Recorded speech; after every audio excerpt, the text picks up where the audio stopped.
Hello, everyone, and welcome to a quick little instant reactions video to the 2025 SAG Awards. Just occurred like a few hours ago here on Netflix, hosted by Kristen Bell. She did a great job. This is just a quick little instant reactions. This is like our final little precursor before the Oscars, which are a week today as of recording. And you can expect more deep dive into some of the chaos that happened tonight in our final Oscar predictions, which will probably be out on Wednesday. But just some instant reactions, because I was honestly expecting tonight to be a very predictable night, which it did not end up being. If you went by what I ended up predicting in the YouTube video, then I did pretty good. But I made some last minute changes that did not work out. So let's just pretend I did what I did in the YouTube video. But yeah, any overall thoughts on the whole ceremony, Anthony, before we get into some of these upsets? Yeah, I think it's interesting. There were some surprises, but I don't know how many of them are going to be indicative of potential Oscar surprises. We'll get into that. I do think as far as the show, I mean, they really front-loaded it with the television winners, and we kind of already, at this point, we've gone through the Golden Globes, the Emmys, like we know who's winning, so that was it. It was a little bit of an effort to get through those, that part of the show. But yeah, overall, I thought I was really moved by the way the show started. Obviously honoring the LA Fire Department is always, wonderful and I think necessary to do in this time. But the Hacks opening was just delightful. I think Kristen Bell did a great job. I think it's always a weird balancing act between like showing up too much, too many jokes and not. I think she opened it great. I agree, that whole opening of like the whole do you want to be an actor thing and all these actors like first big breaks I thought was really awesome. So great job hosting wise. It flew by pretty fast. Let's get into some of these particular categories. Let's start with the ones that were pretty expected, and we'll just continue on to the Oscars. Supporting actor Kieran Culkin, supporting actress Zoe Saldaña, pretty expected. We'll continue at the Oscars. Both gave good speeches. Kieran Culkin continues to be kind of like Robert Downey Jr. last year with how he's kind of a little nonchalant about winning stuff. But yeah, he made every single person talk about the weight of the award. I wonder how much it does weigh. Like, it does look big, so who knows? I can look it up. I rewatched A Real Pain over the weekend, and it's my second viewing, and I'm very glad I did. I love the movie a lot more than the first one viewing, and I'm seeing why he's winning, and I'm happy I gave it that rewatch, because I do think when you look back, it is the most fully formed character, I think, out of these 5 or 6 that are in the running, when you look at the Oscars list as well. So I think he's just a lovely talent. I think people really are responding to that character, as I think Zoe Saldaña. I do think that, when you look at her separate, as we've been saying, I think you can see that she's deserving, and Ariana Grande, this is the start of I think Ariana and Monica Barbaro, I don't think this will be the last time they're in this sort of arena. I think this is the start of wonderful careers for them, and maybe 25 years from now they'll be on that stage just as long as after they've been in a few billion-dollar blockbusters. They'll pop back on. Hey, Wicked for Good. We'll see. Maybe you can. Well, Monica technically already has, so that's true. Yeah. So those are pretty predictable. Stunts went to Fall Guy, which makes sense because it's the stunt movie.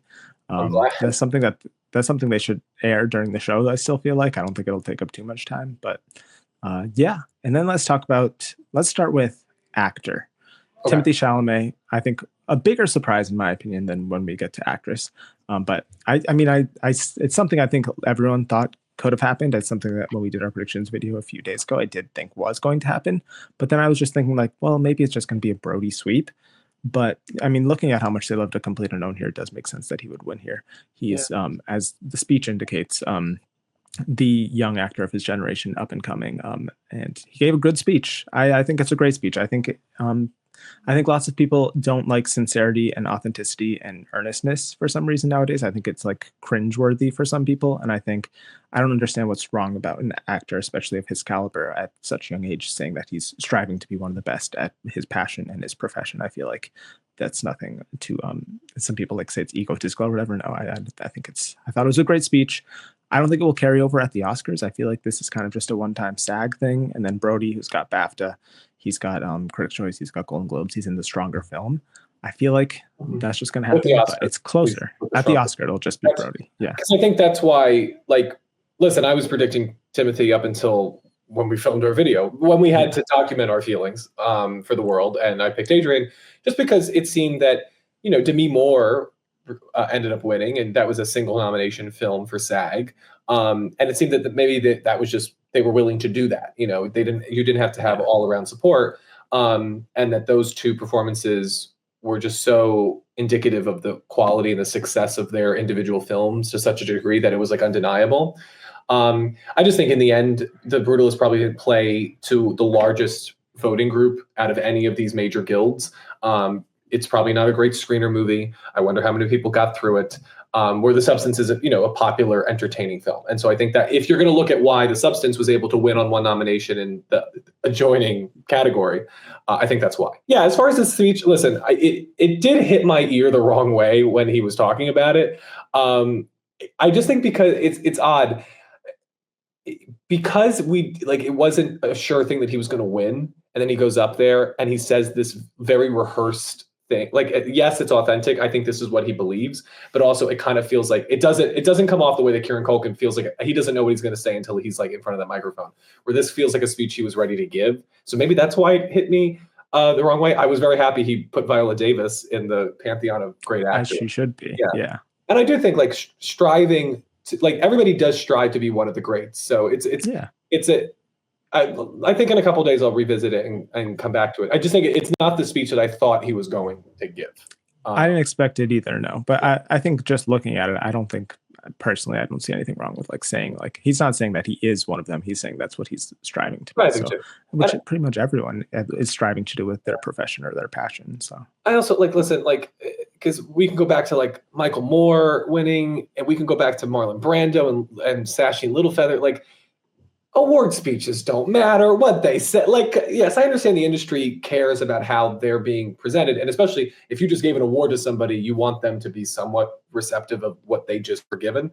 But it doesn't. He can say that, and he's proud. He's a wonderful actor. It doesn't change how we look at it. Like, I also think like we just got to, bring the temperature down. It doesn't matter. It really doesn't matter what they say. It's a sign we need something to talk about right now, because it's honestly crazy to me that the Oscars are next week. It so does not feel that we've built up to this, because it's just been it's been a weird pace. Yeah. I think once the whole Amelia Perez controversy like subsided, we were like, well, what's happening? What's the narrative? And we were like, Nora, but we can talk about it. I was kind of surprised that Mikey Madison didn't. I was surprised, even though I forget who I ended up picking. If I went in the video, we both predicted Demi Moore. Okay, and I think ultimately, just her narrative is strong. She has a lot of goodwill coming off of the Golden Globe win and the momentum she's built since then.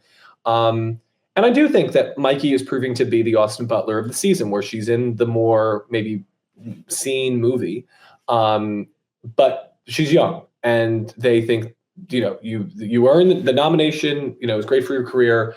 Come back in a couple of years.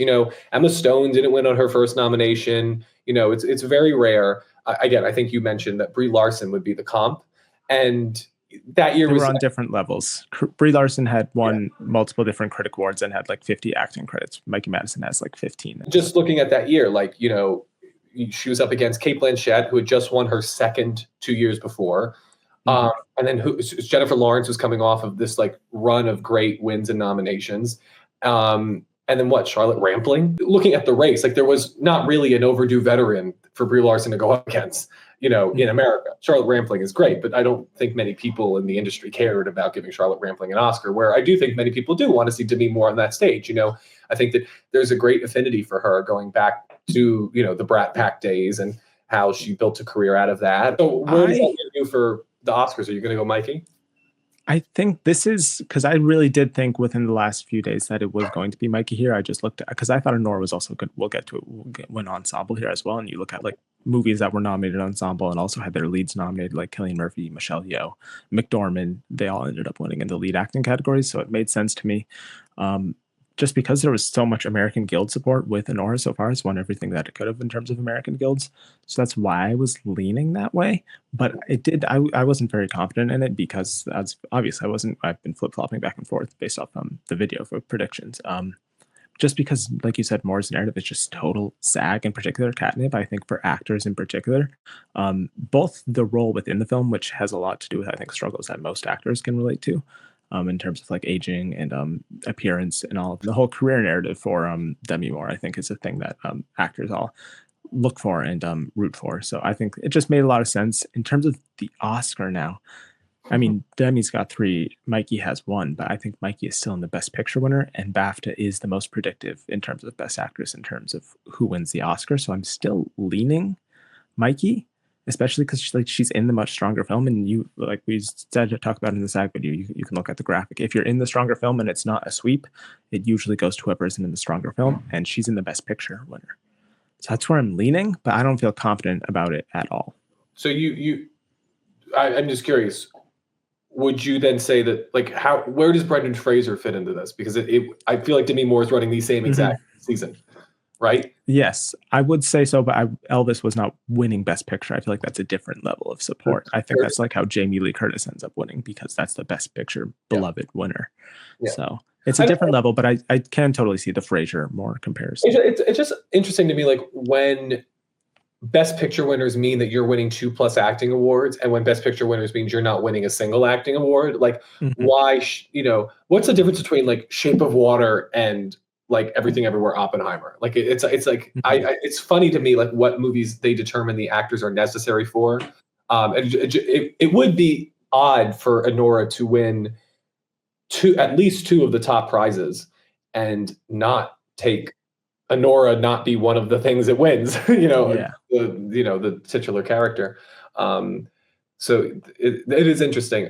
What I'm curious, and we'll tease this for our final predictions video, is I think after the Spirit Award and the BAFTA win, I think screenplay is very competitive with a movie that we were not basically predicting, because it didn't have a Best Picture nomination. But I wonder if the star power of Jesse Eisenberg puts a real pain back into I think that's a 3-horse race, and I cannot call it right now.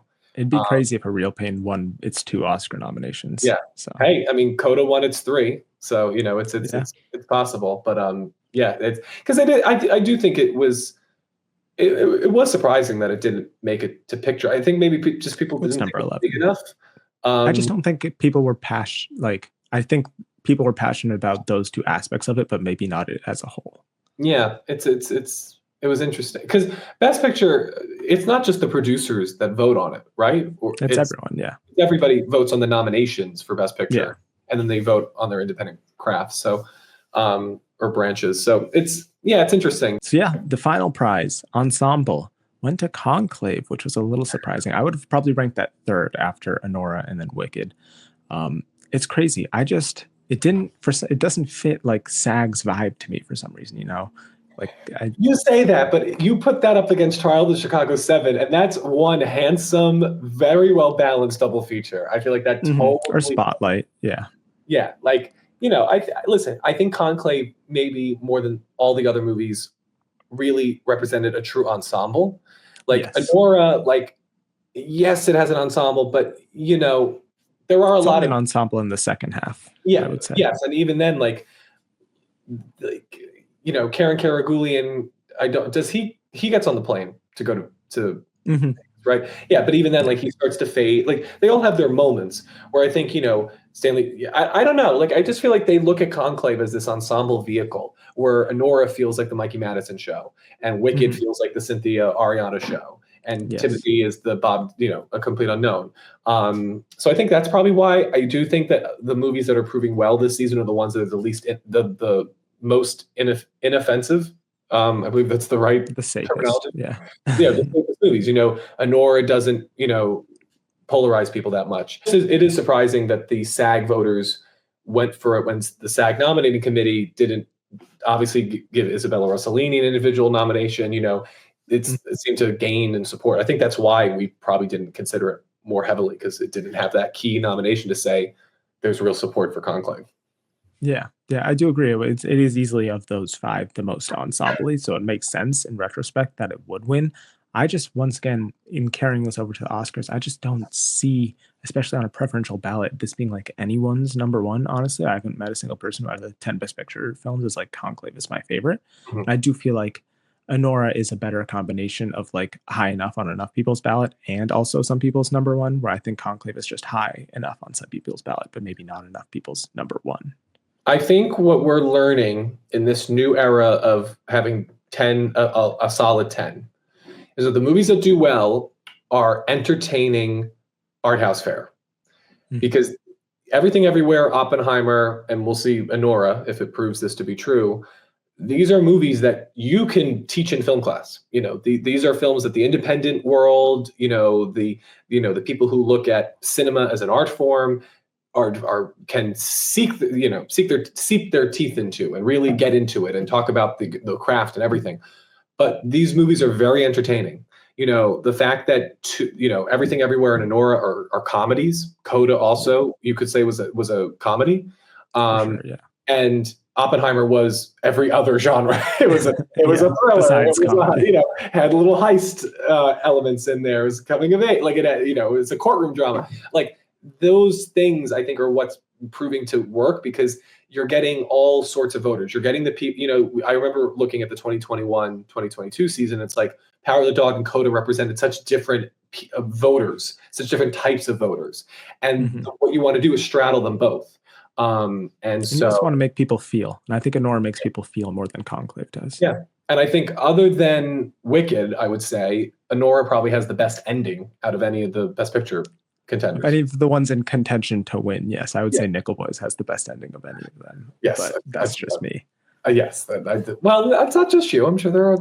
I'm sure there are others. Yes, there are dozens of us. I think we've pretty much covered it all. We don't want to go too deep dive because we want to cover it all in our final predictions coming out later this week. I thought this was honestly going to kind of block up the season and be like, okay, set and done. And there are now at least one cat. I feel nothing. This didn't really change my predictions, I don't think, but it made me a lot less confident in actress in particular. So, yeah.